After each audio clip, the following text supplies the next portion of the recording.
Hello दोस्तों, मैं आप सभी का स्वागत करता हूं आपके अपने हिंदी स्टेनो चैनल में। दोस्तों, आप हमारा टेलीग्राम ग्रुप ज्वाइन कर लीजिए, जिसमें आपको रोज़ाना की मैटर की पीडीएफ आसानी से मिल जाएगी, जिसका लिंक डिस्क्रिप्शन में दिया हुआ है।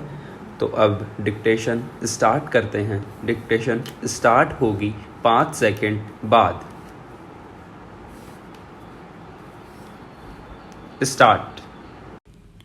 वर्तमान समय में बेरोजगारी एक वैश्विक समस्या बनी हुई है। चाहे विकसित देश हो या विकासशील देश, दोनों ही अर्थव्यवस्थाओं को यह समान रूप से प्रभावित कर रही है।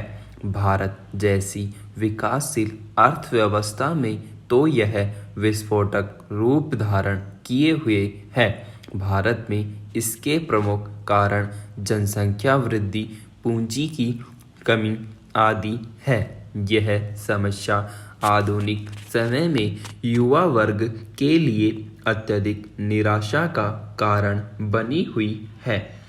अमेरिका के पूर्व राष्ट्रपति बिल क्लिंटन ने कहा था, बिना उन्हें रोजगार मिले जो रोजगार चाहते हैं, समाज में बुनियादी ढांचे को दुरुस्त किए जाने की बात पर मैं यकीन नहीं कर सकता। वास्तव में आज बेरोजगारी न केवल भारत की बल्कि पूरे विश्व के लिए एक विकट समस्या हो गई है। बेरोजगारी का अर्थ कार्य सक्षम होने के बावजूद एक व्यक्ति को उसकी आजीविका के लिए किसी रोजगार का न मिलना, अर्थात जब समाज में प्रचलित पारिश्रमिक दर पर भी काम करने के इच्छुक एवं सक्षम व्यक्तियों को कोई कार्य नहीं मिलता, तब ऐसे व्यक्तियों को बेरोजगार तथा ऐसी समस्या को बेरोजगारी की समस्या कहा जाता है।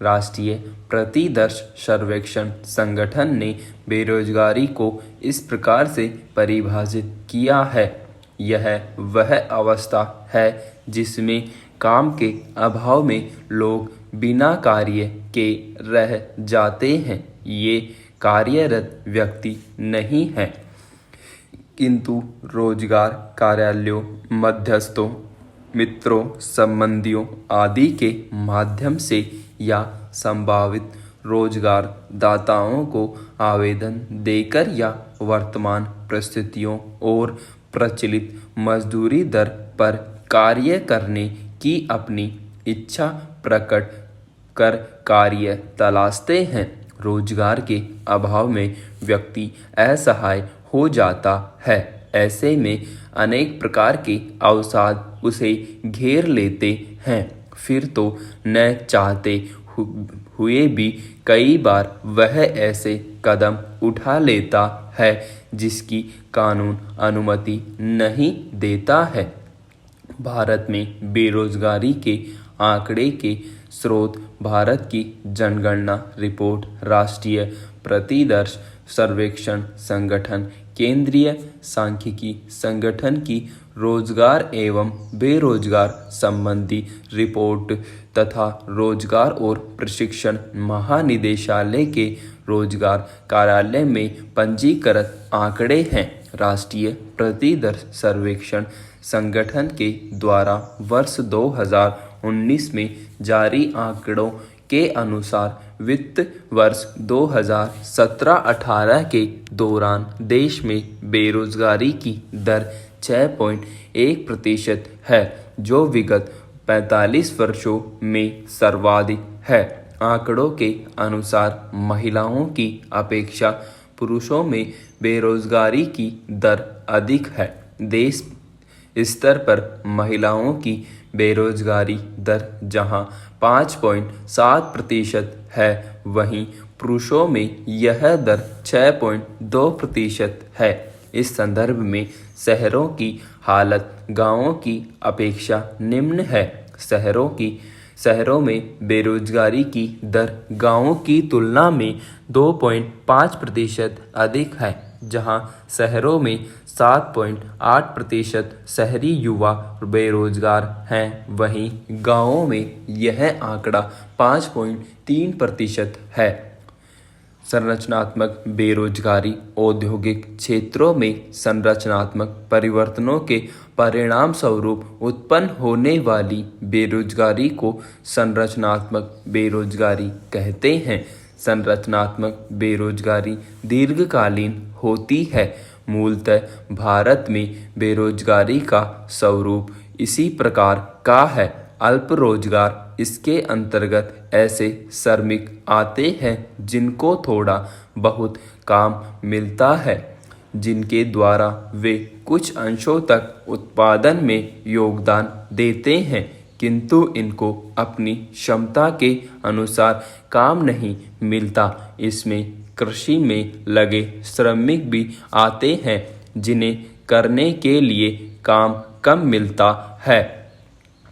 सरकार द्वारा बेरोजगारी को दूर करने एवं रोजगार के सृजन तथा युवाओं द्वारा स्वरोजगार उत्पन्न करने हेतु कई योजनाएं एवं कार्यक्रम चलाए जा रहे हैं। ग्रामीण क्षेत्रों में प्रत्येक परिवार के सक्षम एवं इच्छुक व्यक्ति को एक वित्तीय वर्ष में कम से कम 100 दिनों तक रोजगार उपलब्ध कराने के उद्देश्य से महात्मा गांधी राष्ट्रीय ग्रामीण रोजगार गारंटी अधिनियम का आंध्र प्रदेश से शुभारंभ किया गया। इसके अतिरिक्त युवाओं हेतु रोजगार सृजन करने के लिए सरकार द्वारा छात्र स्टार्टअप नीति नवंबर 2016 से चलाई जा रही है। इस नीति का लक्ष्य तकनीकी आधारित छात्र स्टार्टअप की शुरुआत करना है और अगले 10 वर्षों में रोजगार के अवसर पैदा करना है। नई मांग के अनुरूप युवाओं को स्किल इंडिया के अंतर्गत प्रशिक्षित किया जा रहा है। साथ ही युवाओं में स्वरोजगार को प्रोत्साहन हेतु स्टार्टअप इंडिया, स्टैंडअप इंडिया एवं प्रधानमंत्री मुद्रा बैंक योजना को चलाया जा रहा है। युवाओं को किसी कार्य में दक्ष बनाने हेतु कौशल विकास कार्यक्रम शुरू किया गया है। इसके अंतर्गत 2022 तक 500 मिलियन कुशल कार्मिक तैयार करना है।